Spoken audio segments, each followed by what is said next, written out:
আজকের ডেটে যদি ভারতীয় জনতা পার্টি বা অন্য কোনো পার্টি যদি আপনাকে দায়িত্ব দেয়, এই পশ্চিমবাংলার ভোট, সামনেই লোকসভা ভোট, পরবর্তীকালে 2 বছর পরে বিধানসভা, আপনার কৌশলগত পদ্ধতি কি হতে? কোন দলের হয়ে? যে কোনো দল, যে কোনো দল না, আমি এখানে বলছি। ভারতীয় জনতা পার্টি যদি চায় কি করবে? প্রথমেই ভারতীয় জনতা পার্টির ব্যাপারে আমার যেটা মনে হয় এখনও স্বতঃস্ফূর্তভাবে যেটা নেই, সেটা হলো ভোট করতে গেলে সবথেকে জরুরি যেটা বুথের উপরে দখল। আমাদের এখানে কম বেশি করে 70,000-এর কাছাকাছি বুথের উপরে গোটা খেলাটা দাঁড়াবে, তার থেকে বেশিও হতে পারে। এই বুথের মধ্যে ভারতীয় জনতা পার্টিকে অন্তত 90% বুথে প্রপার লোক বসিয়ে ভোট করাতে হবে। আমি বলছি না সেই ভোটে জিততে হবে বা সেই ভোটে দারুণ রেজাল্ট করতেই হবে, সেটা অনেক পরের অঙ্ক। প্রথম অঙ্ক হচ্ছে আমি 90-95% বুথে যে লোক বসাবো তারা যেন গোটা ইলেকশন প্রসিডিওর যতক্ষণ কাস্টিং হবে, মানে যতক্ষণ ভোটদান চলবে, সন্ধ্যে 6টা হোক 5টা হোক, যতক্ষণ ভোটদান চলবে ততক্ষণ যেন টেবিল চেয়ার নিয়ে পুরো ওই 95% লোকজন থাকে। সেটাই ভোটে প্রচুর পার্থক্য করে দেবে। দ্বিতীয় লেয়ারটা হচ্ছে যখন কাউন্টিং হবে।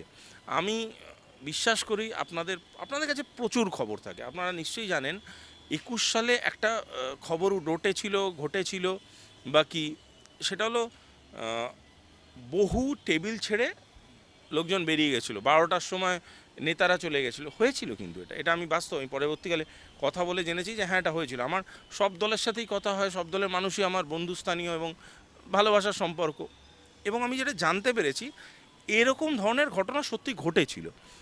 এই ধরনের ঘটনা শুধু সেই দলের পক্ষে দুঃখজনক না, গণতন্ত্রের পক্ষে দুঃখজনক।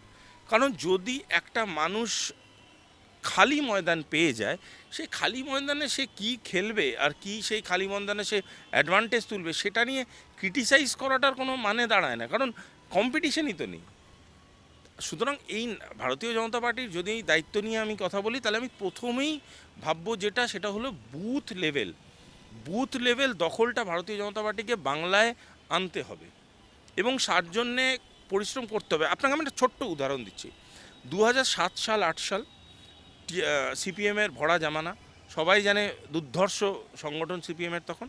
ঠিক সেই সময় মমতা ব্যানার্জি পঞ্চায়েত ভোটে ঝাঁপালেন, রেজাল্টটা পেলেন। 2011-এ মমতা ব্যানার্জি আসনে বসবেন, তার দামামা কিন্তু বেজে গেছিলো 2007-8 সাল থেকেই, যখন পঞ্চায়েত ভোট রেজাল্ট বেরোয়। এই সাহস করে আমি বরাবর যে কোনো প্রচার মাধ্যমে একটা কথা বলি, ভারতবর্ষের সর্বকালের সর্বশ্রেষ্ঠ বিরোধী নেত্রী যদি কেউ হয়ে থাকে সেটা মমতা ব্যানার্জি, এবং সেটা তখন তিনি করে দেখিয়ে দিয়েছিলেন। আজকের ডেটে ভারতীয় জনতা পার্টিকে যদি ওই জায়গায় যেতে হয়, ওনাদের প্রথম যেটা করতে হবে সেটা হলো চোখে চোখ ফেলে বুথ লেভেল থেকে তাদেরকে সংগঠন করতে হবে, এবং এফেক্টিভ সংগঠন করলেই হলো না। একটা ভালো দিনে পতাকা তুলে দিলাম, একটা ভালো দিনে ফুলমালা দিয়ে দিলাম, এটা সংগঠন না। সংগঠন এমন করতে হবে সাধারণ মানুষ যাতে তাদের সাথে কানেক্ট করতে পারে। এই কানেকশানটা যখন তৈরি হতে থাকবে না, তখন আপনি দেখবেন যে 95% বুথে যদি আমাদের দখল এসে যায় যে কোনো দলেরই, তারা আগামী দিনে তাদের কাছে খেলাটা অনেক অন্য লেভেলে যাবে। তো আমি ওইটাই ফার্স্ট স্ট্র্যাটেজি যদি ভারতীয় জনতা পার্টির কাজ নিয়ে বলেন। না, একেবারেই অন্য একটি প্রশ্ন যা দর্শককুল থেকে ম্যাক্সিমাম সময় উঠে আসে এবং অনেকে মনে করে যে ভোট দেওয়া মাত্রই ভোটটা সেখানে পড়ে না, মানে ইভিএমের কথা বলছি, ভোট দিলাম এক জায়গায় এক্সকে, চলে গেল ওয়াইতে, এটা কি সম্ভব? এটা না, আমরা বলছি, আমি প্রচুর ডেটা সায়েন্টিস্টের সাথে কথা বলেছি, আমাদের পৃথিবীতে নিজেদের পেরোলে প্রচুর ডেটা সায়েন্টিস্ট আছে, তাদের সাথে কথা বলেছি প্রচুর। আমি ইলেকট্রনিক্স ইঞ্জিনিয়ার্সদের সাথে কথা বলেছি, প্রচুর লোকেদের সাথে কথা বলেছি। প্র্যাকটিক্যালি এটা যে মেথোডোলজিতে ভোট হয় তাতে সম্ভব নয়। এটা বলছে, দেখুন, রাজনীতি অ্যালিগেশনসের খেলা। আমি আপনাকে একটা অ্যালিগেশন দেবো, আপনি আমার আচ্ছা, যেই জায়গায় অপোজিশন জিতছে, যেই জায়গাগুলো বিজেপি হারছে, তো সেই জায়গাগুলো কি ইভিএমটা আলাদা কোনো কোম্পানি দিচ্ছে বা আলাদা কোনো জায়গা থেকে, সেটা তো নয়। সুতরাং যদি প্রসেসে বিজেপি রিগ করে তাহলে সব জায়গাতেই নিশ্চয়ই করছে, তাহলে যেখানে হারছে সেখানে করতে পারছে না কেন? সেখানেও তো XY এর খেলাটা হচ্ছে, সেটা না। অ্যাকচুয়ালি এটা একটা অ্যালিগেশন হিসেবেই আমি ধরছি, কিন্তু যেভাবে ভোট হয়, হয়তো একটা ইন্ডিভিজুয়াল মেশিনকে আমি রিগ করতে পারি, ইন্ডিভিজুয়াল মেশিনকে, কিন্তু একটা সিরিজ অফ মেশিনকে রিগ করা বা একটা টেরিটরি বেসড মেশিনকে রিগ করা, সেটা প্র্যাকটিক্যালি ইম্পসিবল। মারাত্মক অভিযোগ, মেশিন, ইভিএম মেশিন হ্যাকও হচ্ছে, এই সংক্রান্ত অভিযোগ। এটাই চন্দ্রায়ন চলে গেছে, তো চাঁদে চলে যেতে মানুষের সায়েন্সের প্রতি ভারতের লোকের প্রচুর বিশ্বাস এসে গেছে, জানেন তো।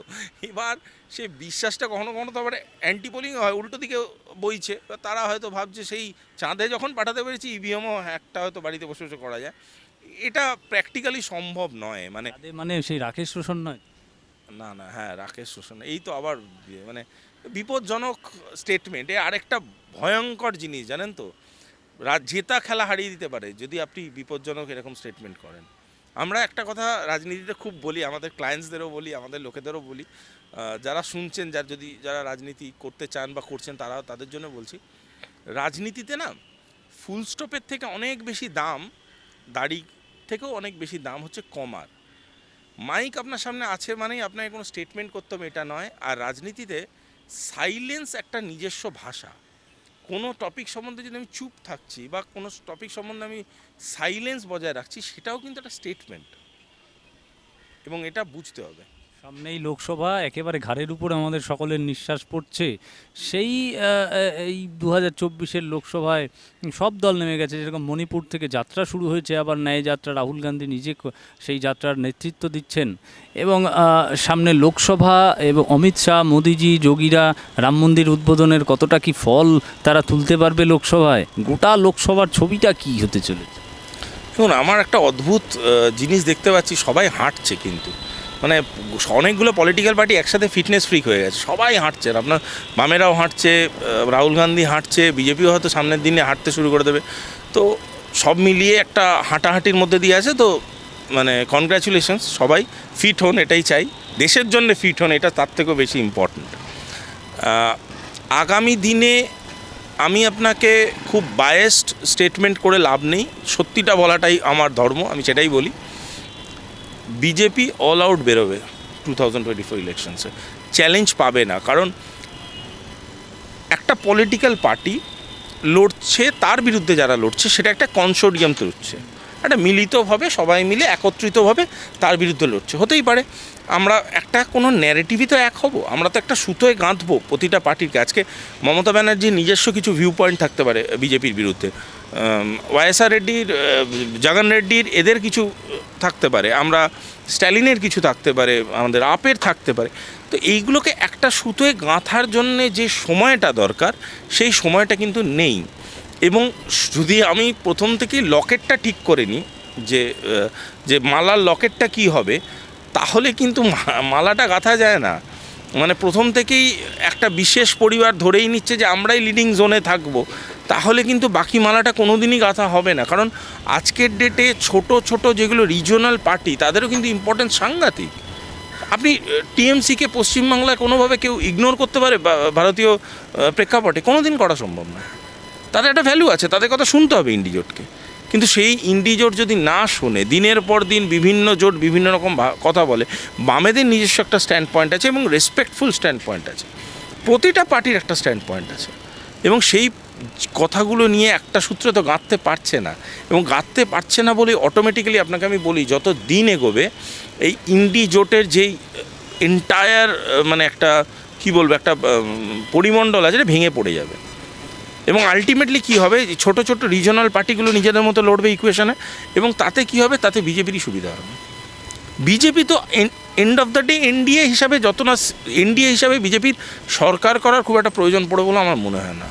বিজেপি ইন্ডিভিজুয়ালি এত সিট পেয়ে যাবে যে এনডিএ সাথে থাকলে good, very good, but NDA না থাকলেও আমরা সরকার করে দেবো, এই কনসেপ্টটা ওদের মধ্যে এসে গেছে। সুতরাং বাকিদেরকে বুঝে খুব তাড়াতাড়ি একটা ন্যারেটিভে এক জায়গায় এসে জেতার জন্য লড়তে হবে। যদিও আমার মনে হয় 24-এর ইলেকশনকে সামনে রেখে সময় খুব কম, নেই বললেই চলে। 300 পার হবে, 315 পার করবে। দেখুন, আমি একটা কথা বলি, কথাটা খুব একটু ভারতের ম্যাপটাকে সবার চোখের সামনে যদি আপনি আনেন, সাউথ ইন্ডিয়া আজকে বিজেপি রিফিউজাল স্টেটে আছে, বিজেপিকে নেই, ধরে নিন, আমি তর্কের খাতিরে ধরলাম। কিন্তু লোকসভা ইলেকশানে সাউথ ইন্ডিয়া কিন্তু স্টেট ওয়াইজ যদিও বিজেপিকে ইলেক্ট নাও করে, লোকসভা ইলেকশানে কিন্তু বেশ কিছু সিট দিতেও পারে। হিন্দি হার্টল্যান্ড চোখ বুঝে বিজেপির দিকে চলে গেছে, ঠিক আছে। বেঙ্গল থেকে একটা কনসিডারেবল সাপোর্ট কিন্তু বিজেপি পাবে। যদি সেগুলো পেয়েও থাকে, আগামী দিনে বিজেপি নিজের দক্ষতাতেই 310+ সিট পেয়ে যেতে পারে। যদি সেটা পায়, অটোমেটিক্যালি এনডিএ 340 ক্রস করবে। যদি সেই ঘটনাটা ঘটে গিয়ে থাকে, আপনি বুঝতে পারছেন, মানে তাহলে কিন্তু যদি আমরা এখান থেকে যতই প্রেশার করি, অপোজিশন সিট ছাড়া বাকিদের কাছে কিছুই পড়ে থাকে না। সুতরাং ছোট বহু দল আজকে যারা ধরুন ইন্ডি জোটের আশেপাশে আছে, আমার বিশ্বাস তারা যে মুহূর্তে ভোটের রেজাল্ট বেরোবে বা ইনক্লিনেশনটা ক্লিয়ার হয়ে যাবে, তারাও ইন্ডিয়াতে চলে যেতে পারে। মানে আপনি কনফিডেন্টলি বলতে পারেন না যে তারা পুরোটাতে ইন্ডি জোটের সাথেই থাকবে, সেরকম চান্সও আছে। এই রাজ্যের ক্ষেত্রে অমিত শাহ এসে 35টি আসনের লক্ষ্যমাত্রা বেঁধে দিয়ে গেছেন।